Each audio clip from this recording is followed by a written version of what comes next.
ওরে বাপরে, কত বড় বাঁশকড়ল! আরে পাগলি, ওইটা তো খাওয়া যাবে না।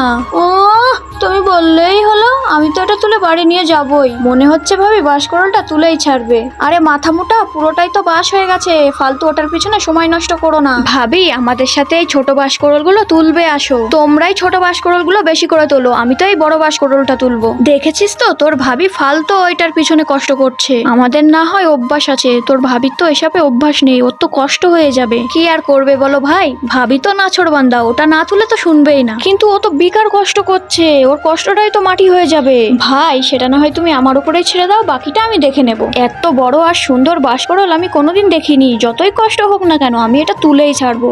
এই তো হয়ে গেছে, কিন্তু বড্ড ভারী এটা। ভাবি, আমার কাঁধে তুলে দাও, আমি নিয়ে যাচ্ছি। বন্ধুরা, আল্লাহকে ভালোবাসলে লাইক করো, আর যদি শয়তানকে ঘৃণা করো তাহলে চ্যানেলটা সাবস্ক্রাইব করো। লিনা, তোমার ভাই তো ঠিকই বলছিল, এটা তো পুরোটাই বাঁশ হয়ে গেছে। তাতে কি হয়েছে ভাবি, এটা দিয়ে আজকে আমরা ব্যাম্বু বিরিয়ানি বানাবো।